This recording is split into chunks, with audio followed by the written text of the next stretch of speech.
Assalamualaikum warahmatullahi wabarakatuh. Salam sejahtera. Hai Sobat PMR, Tasya di sini sebagai host. Kali ini kita akan belajar mengenai pertolongan pertama untuk PMR mula. Langsung aja learning with us. Oh iya, untuk adik-adik, kakak mengingatkan dalam produksi video kali ini kita sudah dengan protokol kesehatan dan menjaga kesterilan lokasi. Sekarang bersama saya sudah ada kakak fasilitator, Kak Mada Bagus Prayoga atau biasa dipanggil Kak Mada. Halo. Beliau merupakan fasilitator PMR di SMA N8 Jakarta Selatan, SMK Tarakanita Jakarta Selatan, Binus International School Simpruk. Apa kabar Kak Mada? Baik, Kasya. Nah, Kak, untuk pertolongan pertama tingkat mula itu, apa sih Kak yang dimaksud dengan pertolongan pertama itu? Oke, kalau di mula atau di tingkat PP ya, di PMR itu pertolongan pertama itu salah satu materi wajib PMR. Nah, PP itu sendiri merupakan tindakan pertolongan segera yang diberikan kepada korban yang cedera maupun sakit yang memerlukan penanganan medis dasar. Oke, tadi kakak ada bilang medis dasar ya? Maksud medis dasar itu apa ya Pak? Medis dasar itu tindakan perawatan berdasarkan ilmu kedokteran yang dapat dimiliki oleh awam atau awam terlatih sesuai dengan sertifikasi yang dimilikinya. Jadi kalau PMR mula itu nanti ada batasannya hanya sampai di penanganan luka, kemudian untuk madya, wira ada batasannya sampai ke masyarakat awam. Oh, jadi kayak gitu. Jadi kita mempelajari pertolongan pertama itu buat apa Kak? Pertolongan pertama itu ya khususnya PMR itu sangat penting ya, karena kan teman-teman PMR kalau di sekolah biasanya dilibatkan untuk menjaga upacara dan sebagainya. Nah, kenapa PP itu penting? Karena PP memiliki tujuan yang pertama adalah menyelamatkan jiwa. Selain menyelamatkan jiwa, dia adalah salah satu untuk mencegah cacat. Jadi kalau teman-teman niatnya baik mau menolong, nih, tapi cara atau tindakannya salah, yang ada malah makin parah. Nah, di PP ini tujuannya adalah untuk mencegah hal buruk itu terjadi. Selanjutnya memberikan rasa nyaman untuk menunjang proses kesembuhan si korban tadi. Oke, berarti untuk menungguin itu berarti ada alatnya dong Kak ya? Betul. Nah, terus alatnya itu berada di tas PP? Iya. Nah, tas PP itu isinya apa aja Kak? Untuk isi dari tas PP, kita bisa saksikan video berikut ini. Halo Sobat PMR, kali ini saya akan mengunboxing atau akan membuka isi dari tas pertolongan pertama. Di sini isi tas pertama diantaranya ada yang pertama sarung tangan latex. Ini sarung tangan latex ini adalah bagian dari APD, alat pelindung diri, yang berfungsi untuk menjaga kita untuk mencegah dari kontaminasi terhadap cairan ataupun benda apapun. Kemudian ada masker medis. Ini digunakan untuk melindungi kita dari virus atau bakteri atau kuman yang masuk ke hidung kita. Selanjutnya ada kacamata pelindung. Ini juga dipakai untuk mencegah kontaminasi masuk melalui mata. Selanjutnya ada plester cepat. Ini digunakan untuk menutup luka-luka kecil.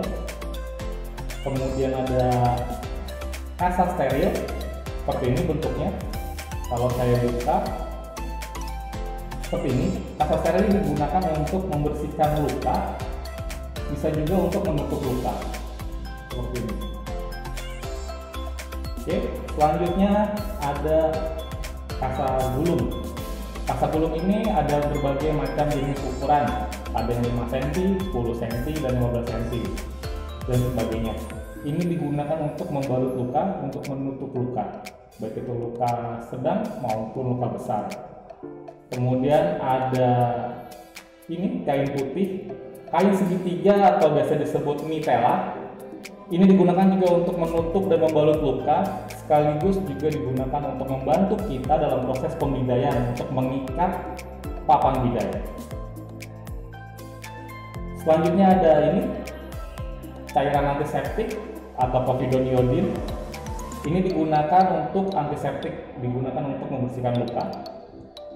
Kemudian ada plester gulung, ini juga digunakan untuk membantu kita merekatkan baik itu kasa gulung dalam bentuk luka maupun kasa steril itu sendiri.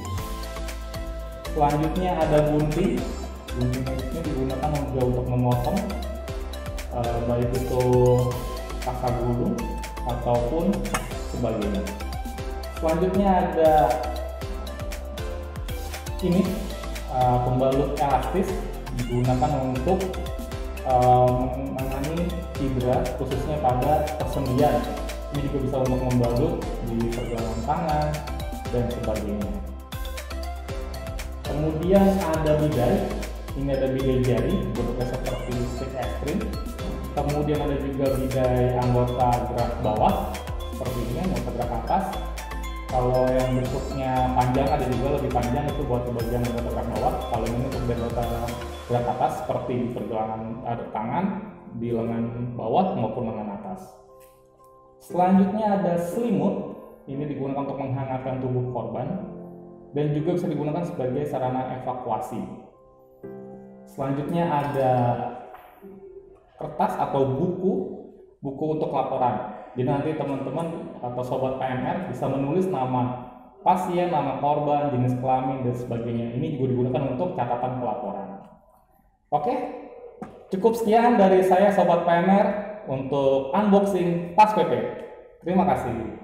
Nah adik-adik, berarti udah tahu ya apa aja itu isi tas PP. Berarti udah pada tahu ya apa aja itu. Selanjutnya Kak Mada, apa sih Kak itu anatomi tubuh? Anatomi itu satu bagian ya. Jadi kalau kita sebagai anggota PMR, kalau misalnya ketemu dengan korban, itu ada yang sakit tuh di bagian kepala, di bagian lengan bawah, kita harus punya satu bahasa yang sama. Ya, seperti ini. Ada kepala, di kepala itu ada bagian ujung kepala, dahi, pelipis, mata, telinga, hidung, mulut, dagu. Kemudian ada leher, kemudian ada batang tubuh, ada anggota gerak atas, terdiri dari bahu, lengan atas, siku, lengan bawah, pergelangan tangan, punggung tangan, telapak tangan, jari-jari tangan. Kemudian ada pinggul atau pinggang, anggota gerak bawah, kemudian ada tungkai atas, ada lutut, ada tungkai bawah, ada pergelangan kaki, punggung kaki, telapak kaki, jari-jari kaki. Oke, berarti itu udah termasuk anatomi semua tubuh ya Kak? Iya. Oke. Langsung ke prakteknya boleh nggak Kak? Boleh. Oke.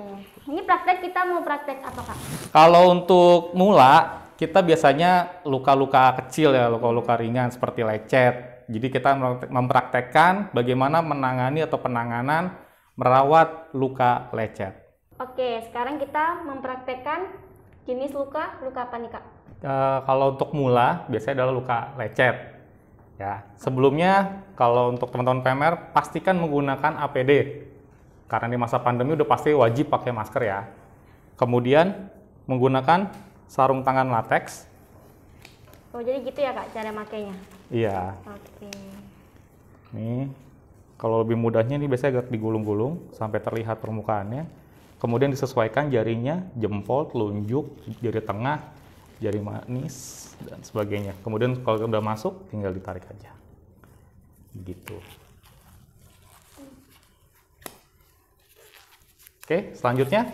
Selanjutnya nih tangan saya nih Kak ya? Ya, kalau kita udah belajar anatomi, jadi anggap yang mengalami luka itu adalah punggung tangan sebelah kiri. Nih ya, punggung tangan sebelah kiri, seperti ini. Ini ceritanya adalah luka lecet. Ini luka lecet. Ya, anggap aja ini luka lecet nih. Lecet ya. Ya. Kalau misalnya korbannya menangis gitu ya, kalau kecil, yang pertama adalah tenangkan si korbannya. Ya, tenangkan. Kenapa, Dek? Gitu. Tenangin. Tenang. Kalau udah tenang, pastikan juga kalian juga jangan panik ya. Jangan sampai dia nangis, saya panik gitu kan. Buyar nanti semua. Jadi pastikan kita tetap tenang, korbannya tetap tenang. Selanjutnya, siapkan alat-alat seperti ini. Kasa steril, air mineral atau air bersih, kemudian plester cepat, dan antiseptik. Oke, yang pertama. Ini kasa steril. Kemudian karena ini luka lecet, kita harus membersihkan luka lecet. Ya, seperti ini, gunakan air mengalir. Setelah itu, kita bersihkan dengan teknik satu arah, kemudian keluar. tenang ya Mbak, gitu. Kemudian bisa diganti lagi atau dibaliknya, kemudian bersihkan lagi. Kalau dibilang sakit, sakit ya, agak ditahan ya Kak, gitu. Tapi seenggaknya ini bersih. Oke, kalau seperti ini dibilang bersih nggak optimal, karena ini masih ada yang nempel, enggak.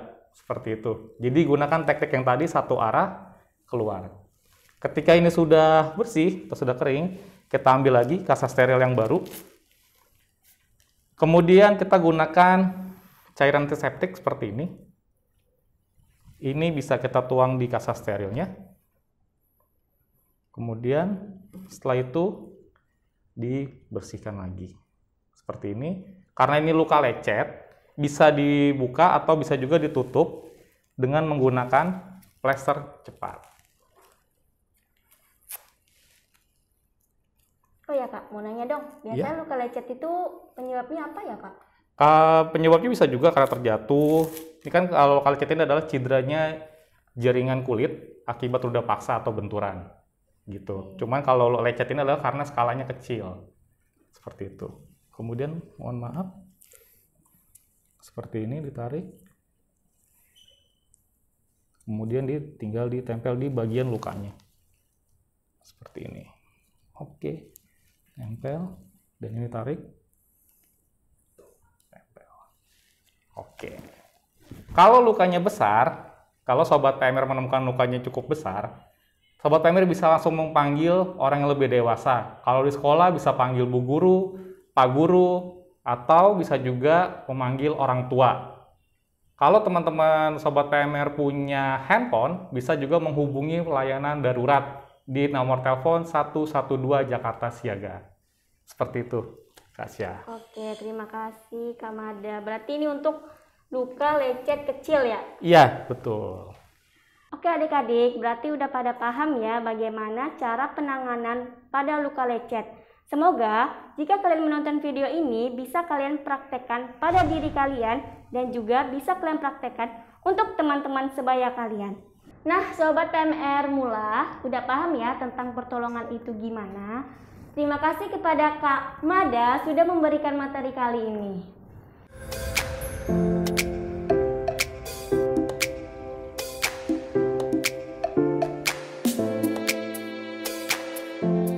Assalamualaikum warahmatullahi wabarakatuh. Salam sejahtera. Hai Sobat PMR, Kak Syah di sini sebagai host. Kali ini kita akan belajar mengenai pertolongan pertama untuk PMR Madya. Langsung aja learning with us. Oh iya, untuk adik-adik, kakak mengingatkan dalam produksi video kali ini kita sudah dengan protokol kesehatan dan menjaga kesterilan lokasi. Sekarang bersama saya sudah ada fasilitator Kak Hafiz. Halo. Beliau merupakan fasilitator PMR di SMP Amalia Jakarta Selatan, SMPN 218 Jakarta Selatan, MTSN 2 Jakarta Selatan, SMKN 32 Jakarta Selatan, SMKN 30 Jakarta. Halo Kak, gimana kabarnya? Alhamdulillah, sehat-sehat saja. Alhamdulillah. Oke, untuk materi kali ini kita membahas PMR tingkat madya ya Kak? Iya, betul. Nah, di tingkat madya itu ada pembahasan tentang luka ya Kak? Iya. Oke. Benar. Luka itu apa sih ya Kak? Baik, saya coba untuk jelaskan ya bahwa luka adalah rusak jaringan lunak di dalam maupun di luar bagian tubuh khususnya di kulit. Seperti itu Kak. Lalu ada klasifikasi dari luka itu sendiri ya. Bahwa klasifikasinya ada dua nih Kak. Yang pertama adalah luka terbuka, yang kedua adalah luka tertutup. Nah, masing-masing memiliki contoh. Yang pertama adalah luka tertutup. Apa aja sih luka tertutup? Ya, itu ada memar, benjol tuh ya kalau terkena benturan, dan remuk. Untuk contoh dari luka terbuka, yaitu bisa luka lecet, luka sayat, luka sobek, luka robek, luka tusuk, dan amputasi. Itu bagian dari yang tertutup. Nah, seperti itu Kak penjelasannya. Oh, itu berarti penjelasan tentang luka ya Kak? Iya, betul. Lalu yang harus kita lakukan gimana Kak? Untuk apanya nih? Untuk menangani luka terbuka dan tertutup itu tadi? Iya, baik. Saya coba jelaskan ya, bahwa ada luka terbuka dan luka tertutup yang masing-masing memiliki perawatan yang berbeda, Kak. Ya, untuk yang tertutup dulu ya, yang terbuka, yang apa namanya, yang lecet atau luka kecil ya. Luka terbuka ya, Kak? Terbuka tapi lecet ya, lecet. Itu cukup dengan bersihkan luka, ya, dengan air bersih. Jadi dengan air bersih. Kalau bisa dia mengalir, ya. Lalu diberikan cairan antiseptik. Ya, lalu ditutup, dan jangan lupa pada saat ditutup adalah harus meliputi bagian yang luka, itu untuk luka yang kecil, ya. Lalu untuk luka yang besar, ya, karena dia keluar darahnya deras, jadi tidak perlu lagi diitukan ya, diberikan cairan antiseptik atau dicuci, karena nanti dia akan mengalirkan darah kembali. Jadi cukup ditutup dengan balutan atau bantalan pembalut, lalu ditutup dengan kasa gulung. Nah, lalu baru bersihkan, ya. Jangan lupa ditinggikan bagian yang lukanya lebih tinggi dari jantung, ya. Lalu disirahkan. Seperti itu penanganannya, Kak. Oh, berarti seperti itu ya, Kak, penanganan Iya. untuk menangani luka terbuka. Iya. Kalau luka tertutup gimana, Kak? Luka tertutup kita kompres lukanya, lalu kita balut dengan balutan kompres. Itu Seperti pakai itu. kompres air dingin, air panas? Iya, untuk di awal ya, setelah kena itu kompres dingin, Kak. Kompres dingin. Nah, seperti itu. Oke. Nah, Sobat PMR Madya, udah paham ya tentang pertolongan itu gimana? Terima kasih kepada Kak Hafiz sudah Ya, memberikan sama-sama. materi hari ini.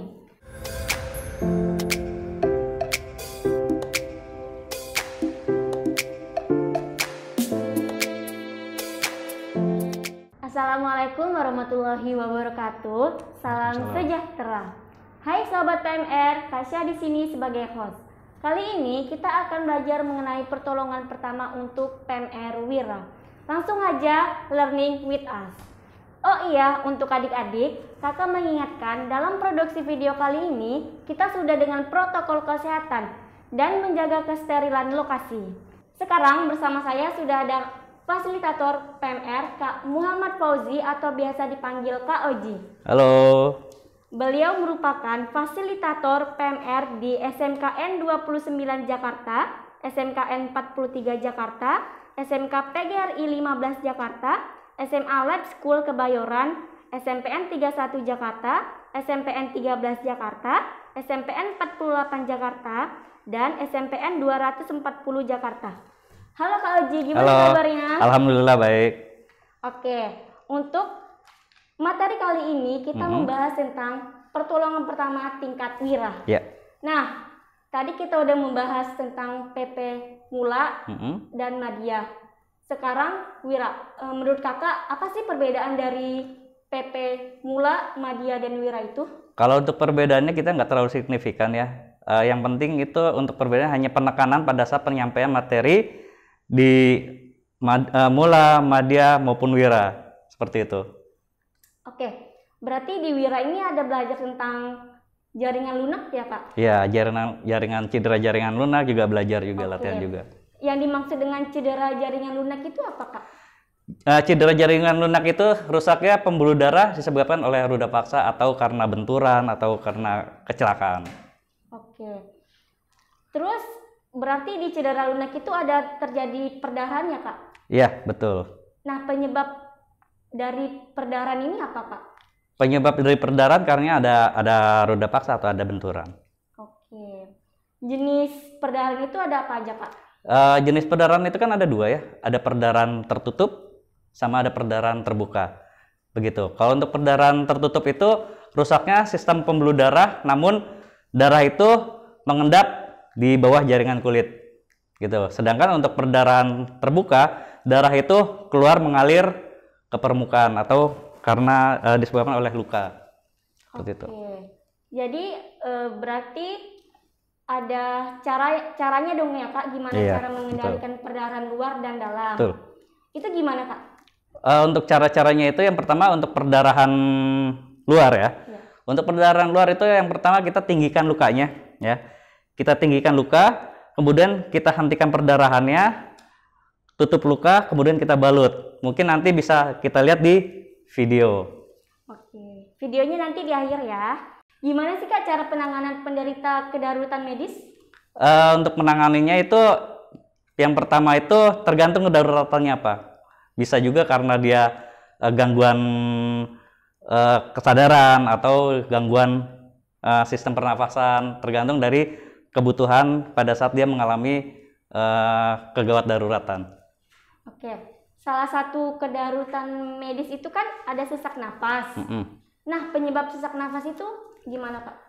Penyebab sesak nafas itu bisa jadi karena si penderita itu mempunyai penyakit kritis atau riwayat penyakit seperti asma, TBC, atau penyakit lainnya yang bisa mengganggu sistem pernapasan atau mengalami sesak nafas. Nah, berarti sesak nafas itu ada penanganannya dong Kak ya? Ada, betul. Gimana itu Kak? Untuk penanganannya, yang pertama itu si korban itu atau si pasien itu, si penderita harus tenang dulu. Kalau pasien atau korban tidak tenang, itu akan semakin sesak. Gitu. Jadi kita usahakan tenang dulu, kemudian si penderita kita minta untuk atur nafasnya, posisikan duduk atau senyaman mungkin. Gitu. Kalau si penderita itu memiliki obat khusus ya, obat pribadi, kita bantu untuk memberikannya. Gitu. Jadi kita jangan menawarkan obat karena kita tidak memberikan obat. Tapi kalau si penderita itu memiliki obat, kita bantu memberikannya. Membantu ya, bukan memberikan tapi membantu. Tapi kalau si penderita itu tidak mempunyai obat khusus dari dokter atau tidak memiliki obat pribadi, kita bantu untuk si korban itu untuk tenang, kemudian atur napas, tarik napas pelan-pelan, buang dan tarik napas, kemudian buang pelan-pelan lewat mulut seperti itu. Sampai si penderita itu mengalami normal lagi nafasnya. Oke. Seperti itu. Oke, berarti yang utama harus tenang ya Kak? Iya. Dari penolong. Iya, betul. Harus tenang. Nah, tadi ada satu lagi, kedaruratan medis pingsan. Kalau pingsan itu gimana Kak cara menanganinya? Baik, kalau untuk pingsan, yang pertama itu si pasien atau si penderita itu kita pindahkan ke tempat yang aman dulu. Setelah kita pindahkan ke tempat yang aman, kita tinggikan tungkainya itu sekitar 30 cm. Gitu. Kemudian kita longgarkan pakaiannya, tidak perlu diberi wewangian apapun karena pingsan itu nanti akan sadar sendiri.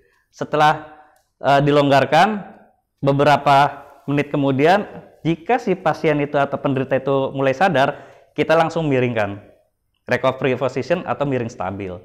Tujuannya apa? Yang pertama mempercepat proses pemulihan.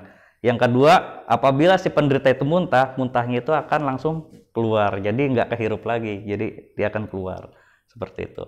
Kadang-kadang kalau untuk penanganan pingsan itu ketika sadar langsung dikasih air. Itu yang nggak boleh. Ya karena nanti cairan itu, air itu akan masuk ke saluran pernafasan. Jadi si penderita itu akan sesak nafas.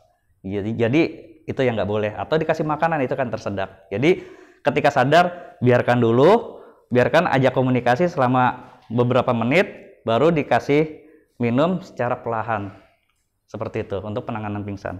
Nah iya, berarti untuk korban pingsan itu jangan langsung dikasih minum ya Kak? Betul banget. Nah yang sering saya lihat sih emang banyak masyarakat langsung memberi minum, berarti itu nggak boleh ya Kak ya? Itu tidak boleh.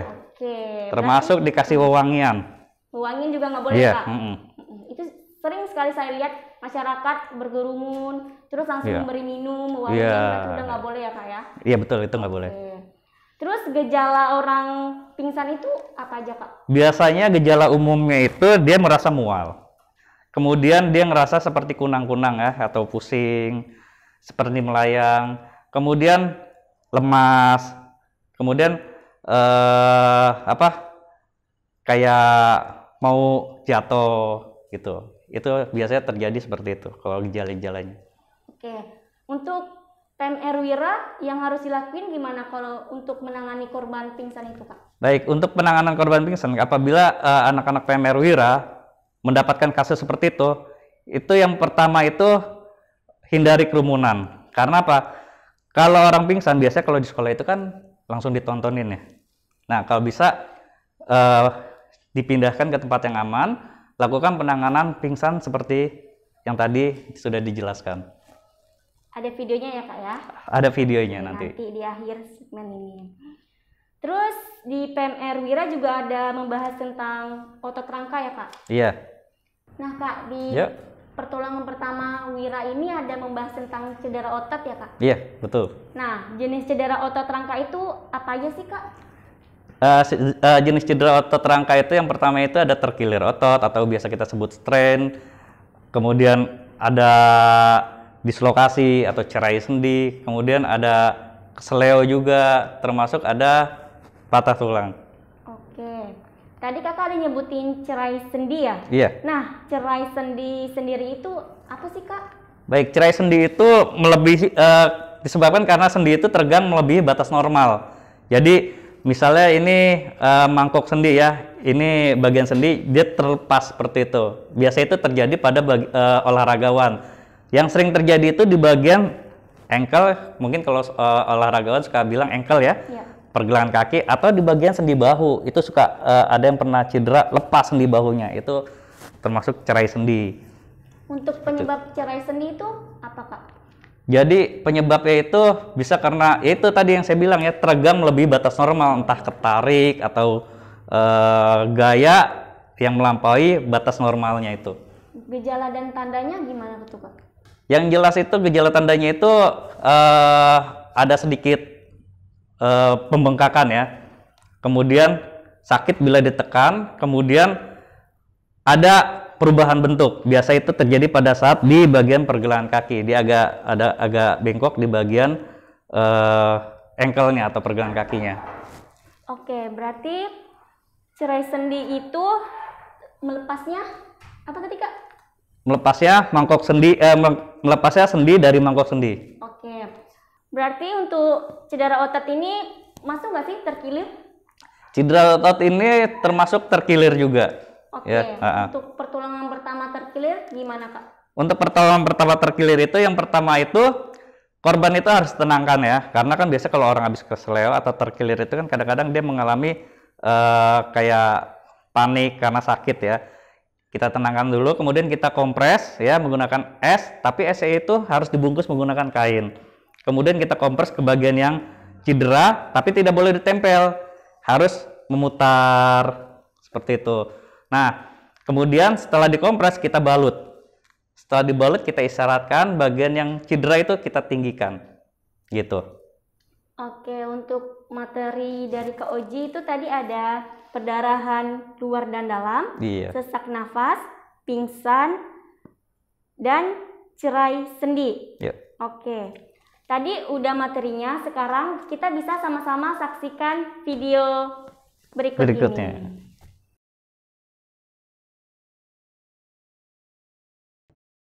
Baik, sekarang kita akan memperagakan tentang perawatan dari luka. Bahwa luka di sini kita akan bagi sesinya. Yang pertama adalah luka yang ringan. Apa itu luka ringan? Contohnya adalah luka lecet atau luka perdarahan terbuka yang keluar darahnya kecil. Untuk langkah pertama adalah kita siapkan perlengkapan yang akan kita gunakan. Ya, seperti yang ada di meja ini. Ya, ini alat-alat yang akan kita gunakan. Selanjutnya adalah pastikan terlebih dahulu ya letaknya, terus jenis lukanya. Ya, kita mulai aja sekarang, kita dimulai dari luka yang ringan. Nah, pertama adalah pelaku pertolongan pertama menggunakan APD. Salah satunya adalah sarung tangan, yang kedua juga masker, ketiga adalah kacamata Google ya. Nah, sekarang kita lihat si pelaku sedang menggunakan sarung tangan yang berbahan latex.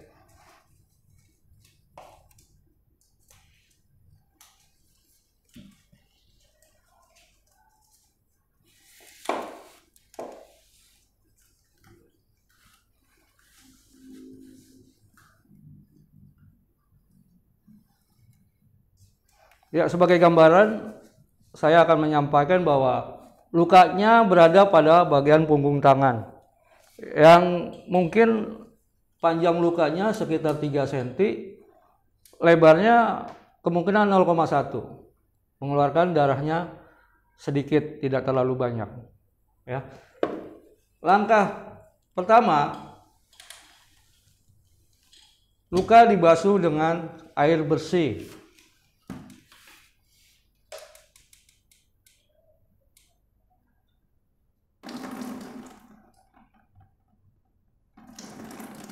Kemudian dibersihkan luka dengan menggunakan kasa steril. Luka dan sekitar luka dibersihkan.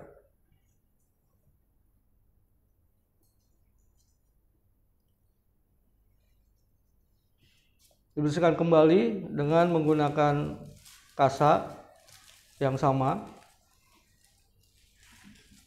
sampai terlihat luka itu bersih.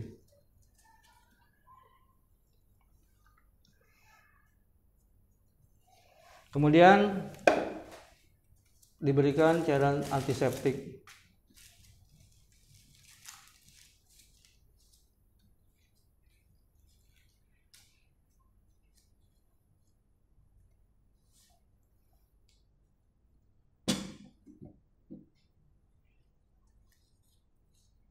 Lalu luka ditutup menggunakan kasa. Setelah itu menggunakan plester perekat untuk mempertahankan posisi penutup luka tersebut.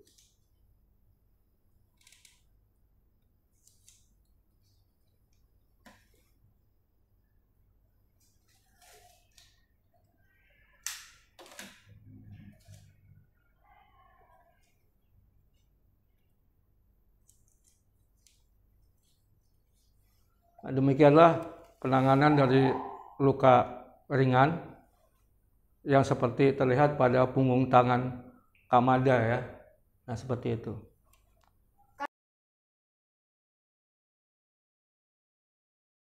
Ya, selanjutnya penanganan dari perdarahan terbuka yang mengeluarkan darah banyak.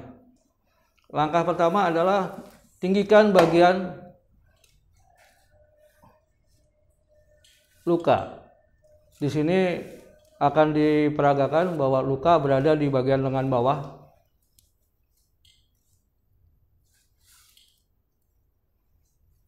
Seperti tadi ya, APD-nya jangan lupa digunakan. Nah, ini si pelaku sedang mengganti sarung tangan.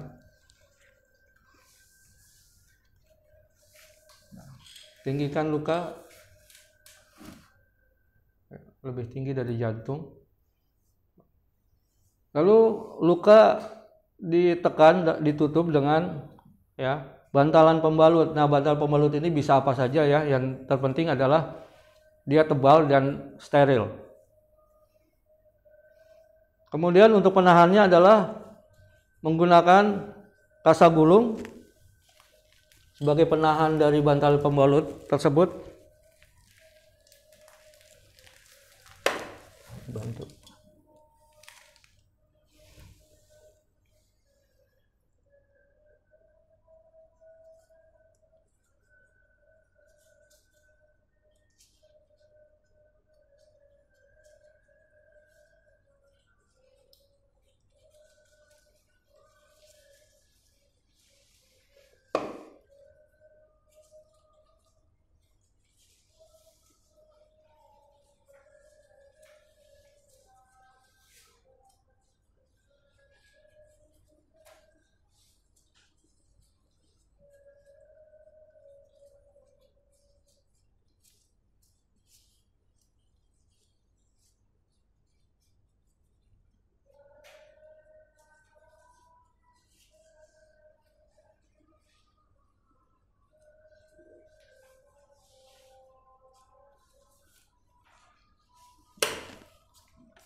Ya, setelah ditinggikan dan luka ditutup, setelah itu adalah amati ya untuk beberapa saat apakah darah masih terlihat merembes atau keluar dari balutan. Ya, jika terlihat darah merembes, ya lakukan penutupan kembali dengan cara yang sama tanpa membuka balutan yang pertama.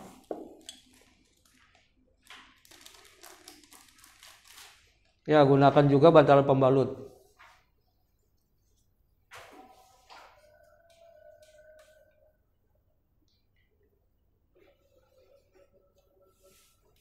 Pakai dulu.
Kemudian pastikan kembali apakah darah masih merembes ataukah sudah terhenti.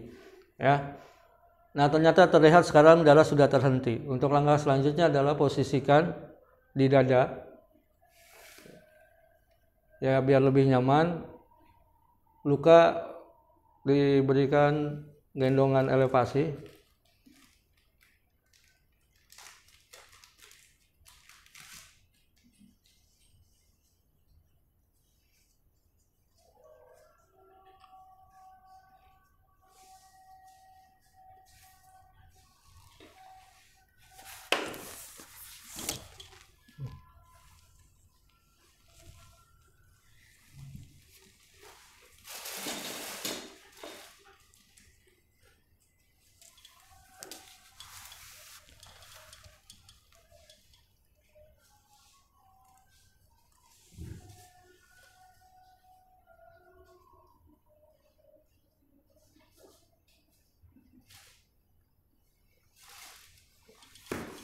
Demikianlah untuk penanganan perdarahan terbuka besar.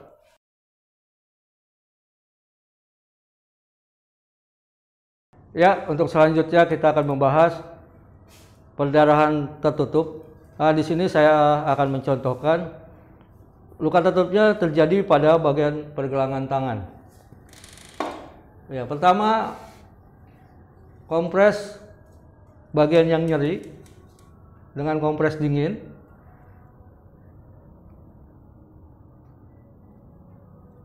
Ya, beberapa saat.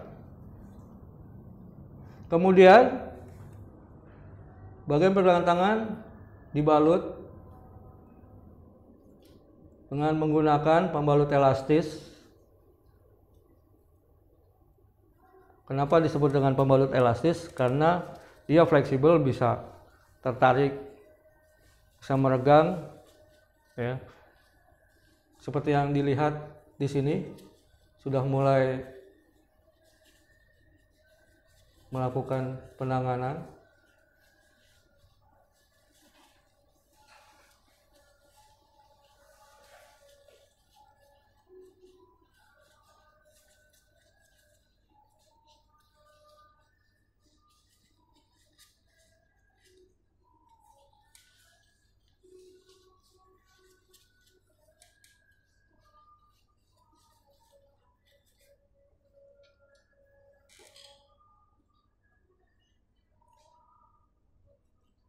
Bagian yang cedera setelah itu ditinggikan, diletakkan di bagian dada agar posisinya nyaman, para korbannya merasa nyaman.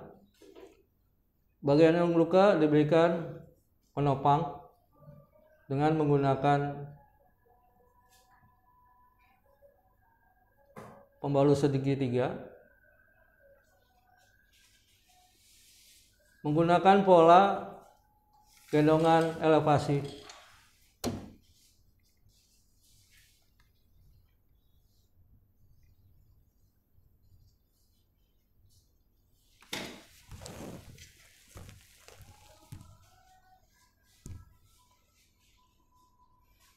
Nah, saat mengikat juga harus diperhatikan, jangan terlalu dekat dengan leher karena di situ ada nadi, takutnya mengganggu. Dan juga jangan terlalu ke belakang, ya takutnya pada saat istirahat tidur dia akan mengganjal bagian tubuhnya jadi tidak nyaman. Jadi posisinya ikatan pas. Ya, demikian untuk penanganan perdarahan tertutup.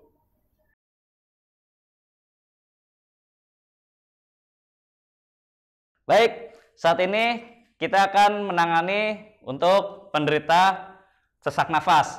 Yang pertama, untuk penderita sesak nafas, kita kendorkan bagian-bagian yang melekat atau yang digunakan pada penderita. Salah satunya kancing baju, ikat pinggang kita kendorkan,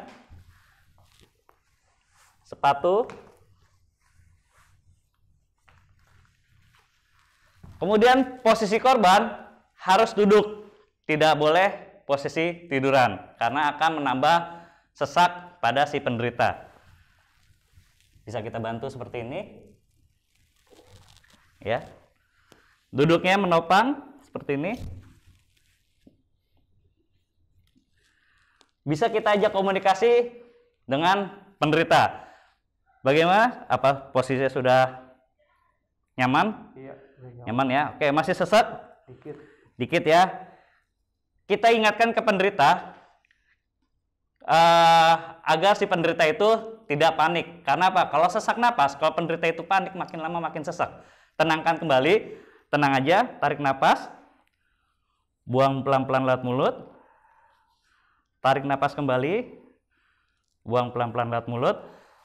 Kalau penderita sesak napas mempunyai obat pribadi dari dokter, ya, kita bantu memberikannya. Tapi kalau tidak mempunyai obat pribadi dari dokter yang dimiliki oleh penderita, ya, kita hanya bantu untuk memberi pertolongan pertama dengan cara mengatur nafasnya. Seperti itu. Baik, terima kasih untuk penanganan sesak nafas. Oke adik-adik PMR Wira, semoga video yang tadi disampaikan itu ada video perdarahan, sesak nafas, pingsan, dan cerai sendi bisa kalian praktekkan pada teman-teman di sekitar kalian. Terima kasih. Oke, untuk materi kali ini yaitu pertolongan pertama yang udah disampaikan oleh Kak Mada, Kak Hafiz, dan Kak Oji. Boleh disampaikan nggak kesimpulannya apa aja? Ya, saya yang menyampaikannya tidak apa-apa ya. Untuk kesimpulannya, di sini kita sebagai pelaku pertolongan pertama yang perlu ditekankan untuk adik-adik nanti ketika menemukan suatu hal yang sifatnya darurat atau terjadi kecelakaan, yang pertama yang harus diingat, kita bukan dokter, kita bukan perawat, ya. Jadi kita tidak bisa memberikan obat apapun, ya. Hanya bisa memberikan pertolongan pertama. Apabila situasinya darurat sekali, adik-adik bisa hubungi ke nomor 112, JS 112 atau ke 115 jika ada info yang seperti banjir atau apapun. Tapi kalau untuk JS 112 itu sudah lebih luas lagi, seperti butuh ambulans, silakan hubungi ke nomor darurat tersebut. Itu saja kesimpulannya. Nah, Sobat PMR Mula, Madia, dan Wira sudah paham ya tentang pertolongan itu gimana. Terima kasih kepada Kak Mada, Kak Hafiz, dan Kak Oji sudah memberikan materi kali ini. Sebelum kita akhiri, jangan lupa menerapkan 5M, mencuci tangan, menjaga jarak, memakai masker, menjauhi kerumunan, dan mengurangi intensitas keluar rumah, dan menjaga sanitasi diri sendiri. Jangan lupa ya untuk subscribe, share, dan like video ini untuk mengetahui informasi terbaru tentang PMI Kota Jakarta Selatan. Langsung aja ke media sosial kita di @PMI Jaksel untuk Instagram, Twitter, YouTube, dan @PMI Jakarta Selatan untuk fanpage Facebook. PMI selalu bantu Jakarta Selatan bangkit. Wassalamualaikum warahmatullahi wabarakatuh.